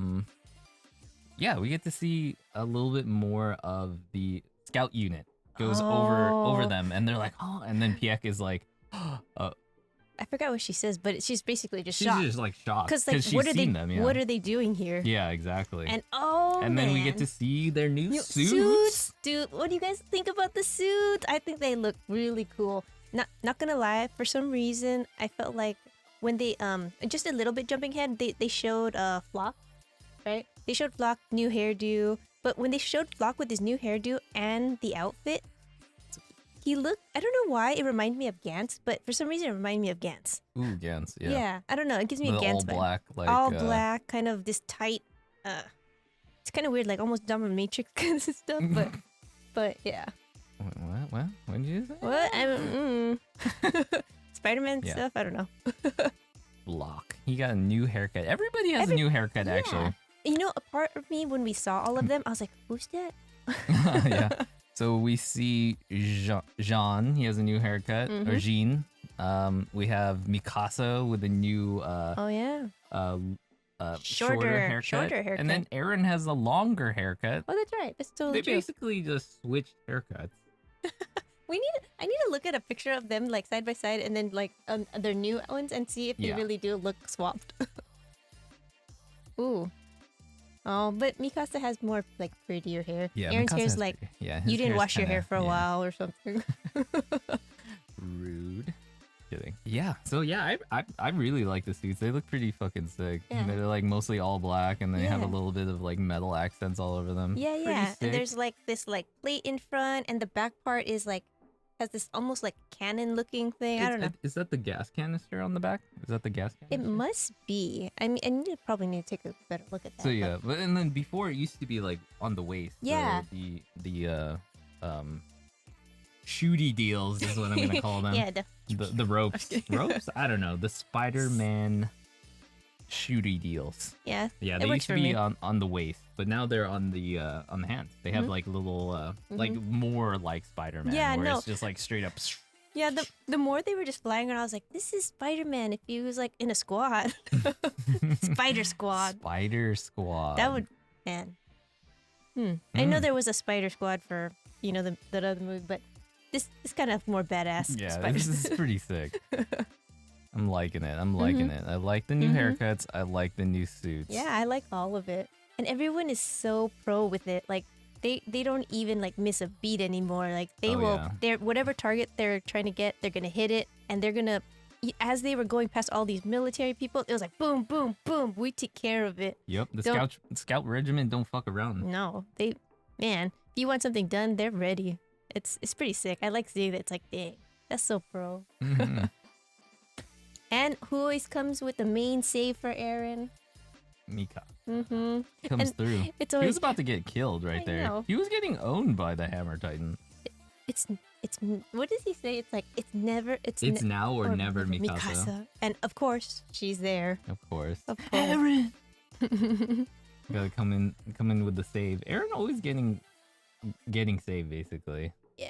He gets saved by Mikasa and by Levi in this episode. Yep, sure does. I think we see They jump back to the girl, right? yeah, they jump back to Gabby. to Gabi. Gabby. Yeah, Gabby. Mm. Yeah, and then she's trying to enter the fray, right? She's trying to be like, "Yo, I want to fight. Yeah, and then everyone just gets all the supply trucks or whatever filled with soldiers just get blown up, Mm-hmm. and then you just see some Spider-Man tools just flying around, and then, Yep. and then people just start getting headshotted, Yeah, no, sniped. it's not even just people. It's like this like officer guy that Right. she's been talking to, and they know each other pretty well. And it's just like boom, headshot here, boom, headshot. And then she looks up, and you see Sasha looking like stone cold. And I know. a part of me was like, is she gonna shoot her? I don't know. Yeah, Sasha coming through with some like sniper skills. Yeah. She when she was just holding the rifle and she was just like looking at Gabby, Mm-hmm. she kind of reminded me of Ogata from Golden Oh. Kamui with the headshots. Yeah. With the old school rifle. Yeah, for Yeah. sure. I don't know if you guys know Ogata. He's pretty much my favorite character in Golden Kamui. Yeah, he's cool. He's bad, but I like him. I mean, if you get by the way, if you guys aren't watching that, I would recommend that. It's yeah, a Golden really Kamui is it's so a really good. great anime to watch. It's good, great story, great characters, and surprisingly really funny. Like Hilarious. really, like Oh, and if you like funny faces like Dr.Stone, Yeah. Golden Kamui is just as good. so good. If not better. Yeah, because they're like really they go for the funny, ugly, Yeah. like some ugly, like their nostrils are like up, and I don't know. It's good. It's Yeah. really good. No, there's this one scene in Golden Kamui last season. I don't want to spoil it for anyone, but it involves urine. I'll just say that. I know what you're saying. Yeah, so if you're interested, check it out. Definitely something I would recommend to a friend. For sure. I love that anime. Okay. A little digression, but all anime related. Back to Attack on Titan. Mhm. Yeah, I don't know. And then we get to see Yeah. so after we see Sasha, we also see Connie as well. He's looking good as well, Mm-hmm. right? Mhm. He looks mostly the same, just a little bit older. Mm-hmm. He seems more confident. I think like when I think of him initially, like he was someone who felt a little bit like hesitant, and he didn't look like he hesitates anymore at all. Yeah, you gotta set up these lights. Yeah. What are the lights for? I know. What is that? I don't know. I'm excited. Like they're gonna see all these lights for the signals. Signal for what? So great. I can't wait for the next episode. And then we get to the part where the War Titan still gets up after Mikasa hits it with all on the nape, and Eren even says he crushed it as much as he could, and she still gets up. And then Eren sees these. So Mikasa's basically just soloing the I know. the Warhammer Titan, and honestly doing better than Eren. Yeah. Like Eren just straight up like tried to fire, just got his hands just knocked off. Dude, I know that was crazy. Like hands and then no hands. You have no hands anymore. Like, what are you gonna do? I guess he could have kicked her, but No, probably gonna knock your legs off too. could have poked her eyes out with his toes. That's an ugly thought. I'd want to see that though. Yeah, that'd be cool, right? I think so. So.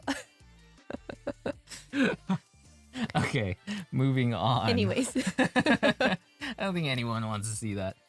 And then we see Eren see the what is that, like a little umbilical cord kind of deal going into the ground, and he figures out that he noticed that the Warhammer Titan formed from the feet up, right? Yeah. So, Which was a cool animation, really cool animation when they showed that. yeah, it was so cool they showed it twice. Yeah. Well, I mean, they worked so hard for that animation. Show it again. Yeah, it was pretty. It was cool. really nice. Random thought on that note: did anyone else think that this was kind of like Jake from Adventure Time? Where like it's the part where Marceline, when Marceline was like fights him, and they're like, "Oh no, Jake got bit by the vampire," but then he just goes, "Oh, but I put all my guts in over here." Yeah, I put like all my guts in my finger over here. Over here, so it's all good. Yeah. I don't know. I thought of that because it's like she was all in that there was that little thing all the way, little pod and stuff. I feel it. Yeah. So Eren then transforms back into his Titan form, pulls the body of the Warhammer Titan out, rips that umbilical cord out, which had like blood inside of it, which was kind of nasty. Yeah. And then the Warhammer Titan just kind of falls limp. Yep. Like a puppet. And then he is on the verge of biting, or about to basically consume the body of the Warhammer Titan. And then we see Porco come out of nowhere. Come out of the cuts. Hell yeah. Come out of the cuts. And then he attempts to bite the nape of Eren. But before that happens, getting saved again. Yep. Eren getting saved by Levi this time. And the pro cuts the jaw, so he can't just like bite. right there on the jaw. Exactly. One of those moves, yeah. That was pretty sick. Yeah, I thought that was so cool because he was Levi so shocked. gotta have a little bit of a moment, you know? Yeah, for sure. People have been waiting. Everyone loves Levi. Oh, and then it kind of just leads into like more of the scouts showing up, and I have to say that scene of like everyone just showing up out of nowhere looks so cool. Oh, I know. And then Porco, this is his like first time ever experiencing the scout unit. You know, these like the Marlians, they haven't been fighting Titans, you know? These guys, the scout regiment, these guys are fucking ready. They've been fighting Titans for however long. They've been attacking Titans, right? And this is his first time experiencing some like normal humans coming at him. Yeah. You know? Yeah. Not afraid of them. Not at all. Yeah. And then the shock in his eyes, like it just zooms in on his eyeball, and it's like he's like, oh. And then it jumps to that part where it just shows all of them kind of like zipping in, like about to just pounce on this fool. Yeah. And I remember he's like, "Can't you see I'm a Titan?" And it's like, lol, you funny. Just because you're a Titan, you think they're going to stop? No. They're ready. They want to kill you. And then to be continued. Yeah. And then great it just episode. dropped. Oh, I loved it. It was great. It was Loved great. It was really a good episode. So fast. Like when we watched it the first time, it felt like 10 minutes even for me. I was like, it's over? Why? I could watch it again and again. That's a great episode. There's just back-to-back episodes that are just, they're killing it right now. Oh, I know sure. I know it's like a limited amount of episodes, but dang, they're No, good. I think it's the Is it? final season, so I Not hope limited. it's fairly long. I mean, Okay. it's the final season, so Okay. it has Never to mind. finish the story off. So I It's hope still good. I Still hope good. it's not a short season. Do we know?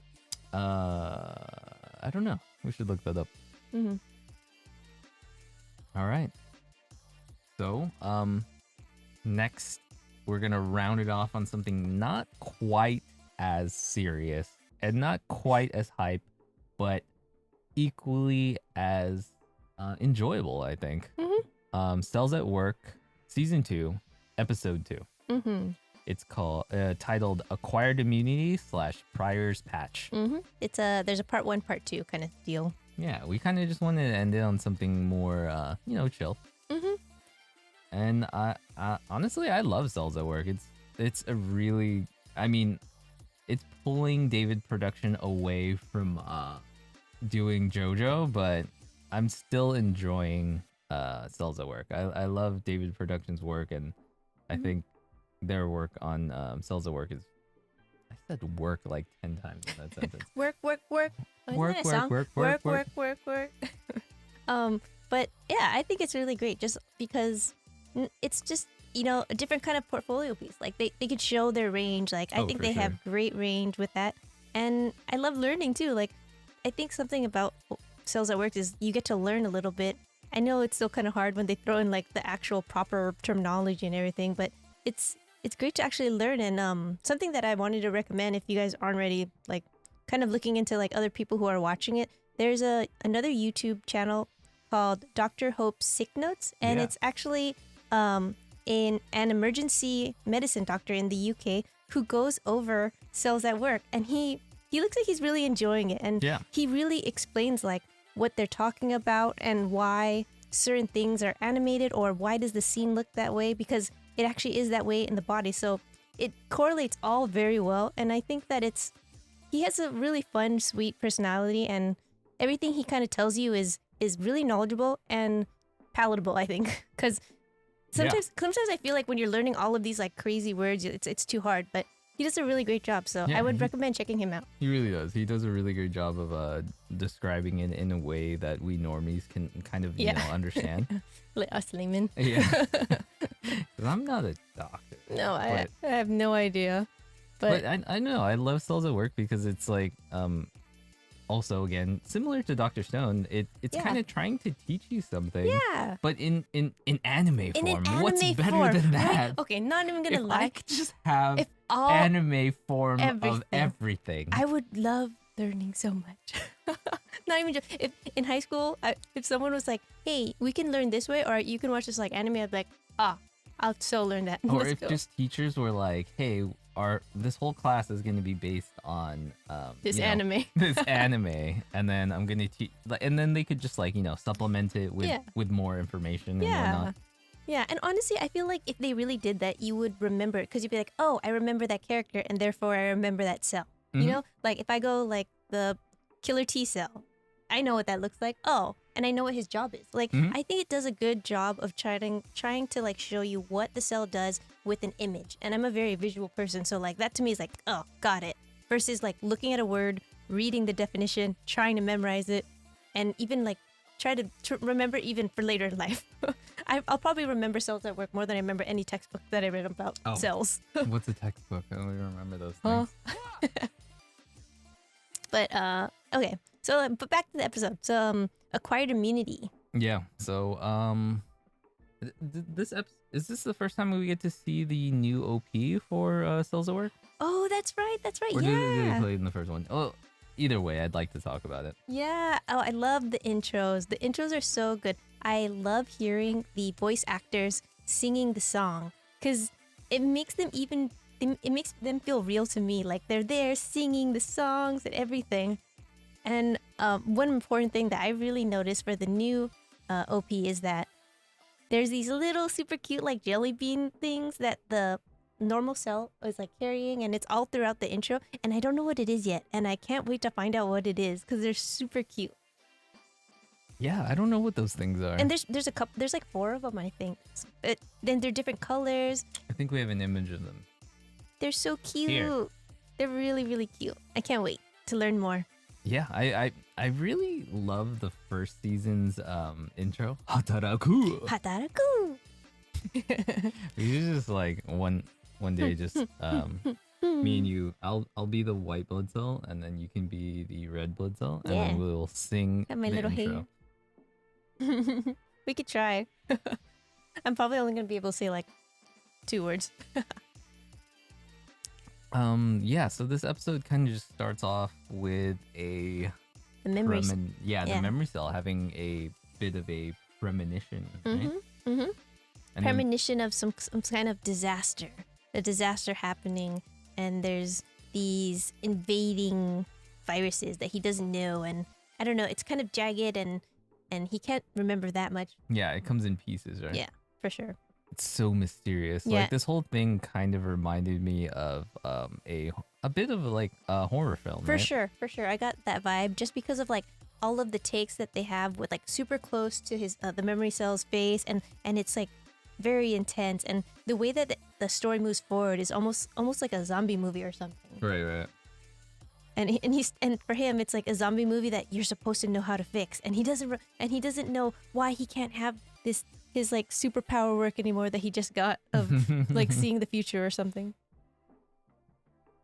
Yeah, totally. There's like these mysterious virus or whatever, and then he's just having these like visions basically. Yeah, visions.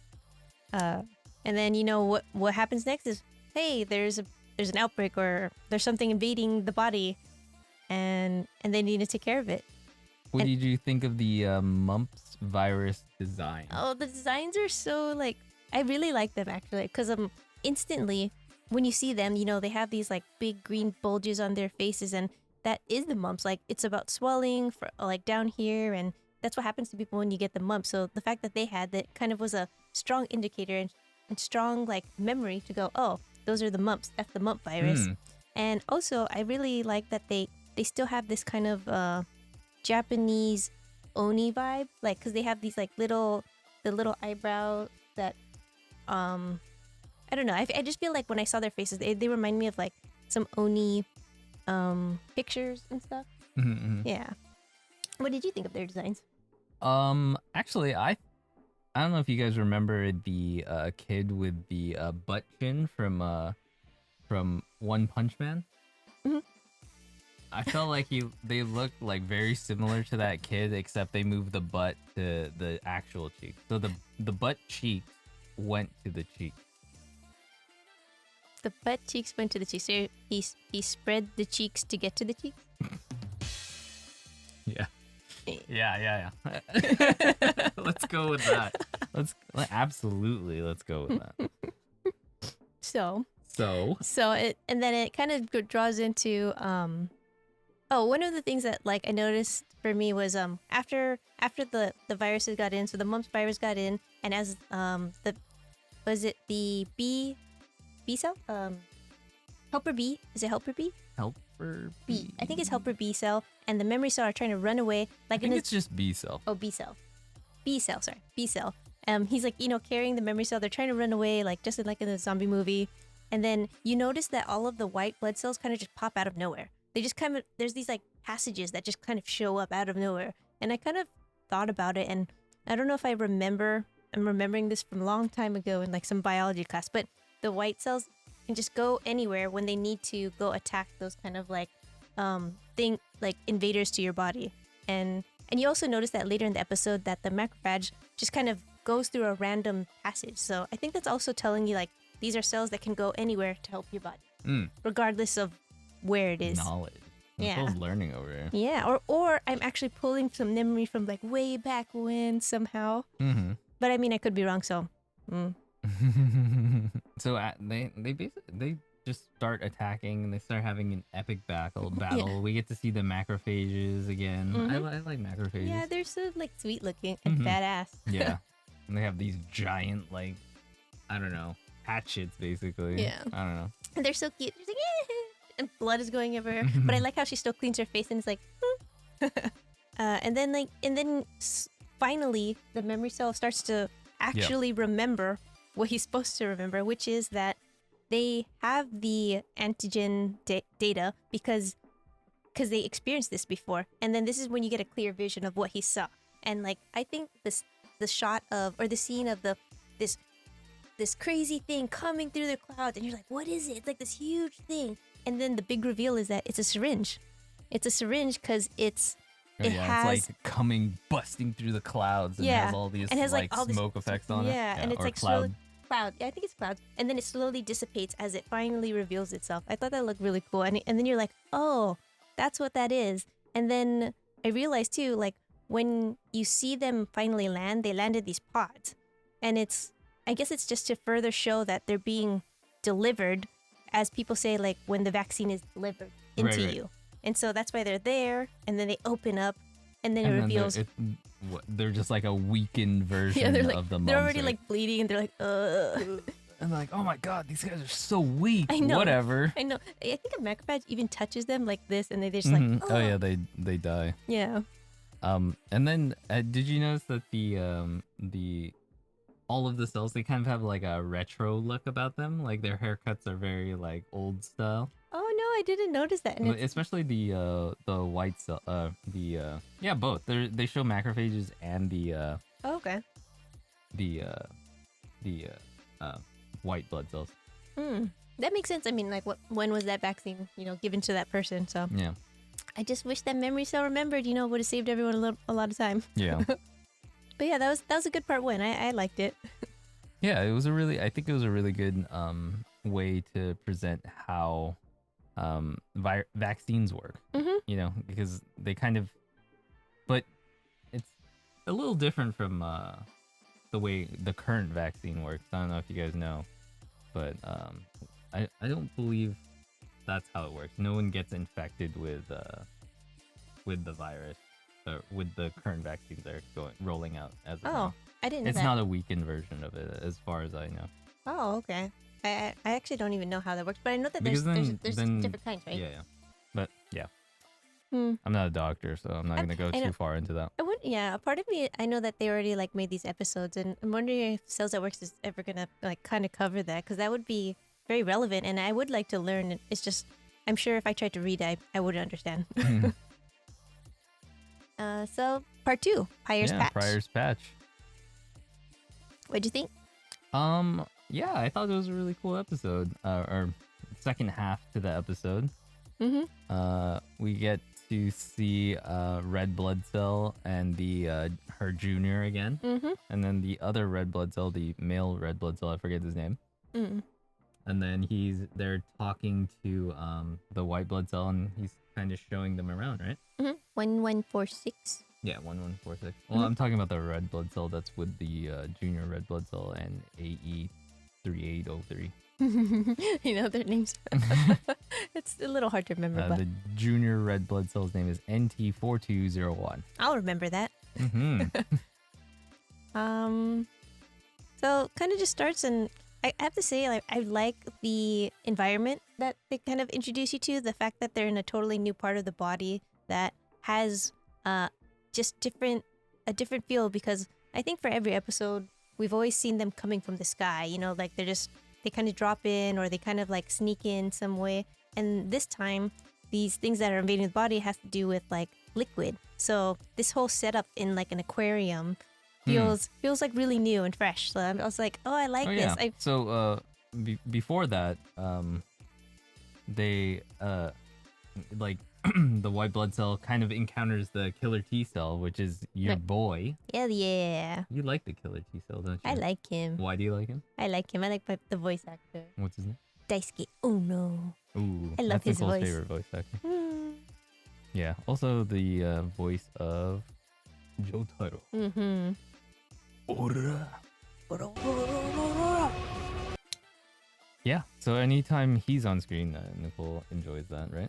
Of course. Then he's basically chewing out U1146. What an asshole. I know, because he's being too complacent.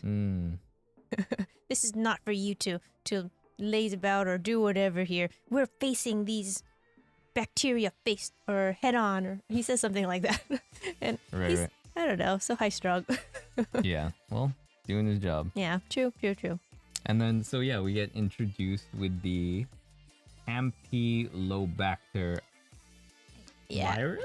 Is this a virus or bacteria? I want to say it's bacteria. I'm not sure, actually. We might have to see that one. I got it. It is a bacteria. It is a genus of gram-negative bacteria, if that means anything to you. Bacteria, basically bacteria bad for you. And bacteria bad. What do you think of the design of the Campylobacter? Campylobacter? Cool. I really like pretty much every single design of all the viruses and the and bacteria so far. Kind of reminds me of the one from season 1, episode 1. Maybe it's just the color, but yeah, very reminiscent of that one. Yeah, because I know that after we watched this episode, I had to look it up. I'm like, what does this even look like? And actually, if you look it up, you could see what they're going for. Like, it's kind of this like spirally thing, and it has this like little tail, which is the flagellum. And I learned that flagellum means whip in Latin, just in case. There you go. Some knowledge over here. Yeah, and they use that to wiggle around. But I thought they were kind of funny because he has like a shark tail at the end too, as well, right? Yeah. So it has a shark tail at the end. But I was just gonna say, like, I like the character or the character build. Like, they have these like strange demands of the white blood cells. They like after they've taken hostage of the other cell that's like a little scuba diver cell. I'm gonna call him the scuba diver cell. Yeah, but like the demands are funny. It was tell the white cells to dance. I want 3 meals a day with a nap. I want a housing with a community, and I want them to serve me like royalty and like be I don't know, just do everything for me. And then they show like, you know, all these like he's kind of like at a press conference or something, and I don't know, I thought it was kind of funny and cute because part of me realizes that, you know, these bacteria or even viruses, like when it really comes down to it, they're just trying to survive too. It happens to be like they hurt you, but hey, they're trying to survive. But it just happens to be bad for us. Yeah.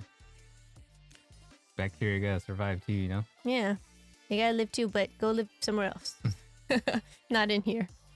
But yeah, there's just man. Yeah, I really like their demands. Yeah, their demands are funny. I just feel like if we watch something really heavy, especially like when it comes to like Promised Neverland or Attack on Titan, going back to like Cells That Works for me just makes me laugh, and I feel like I probably could go to sleep a little bit better, sleep a little bit easier.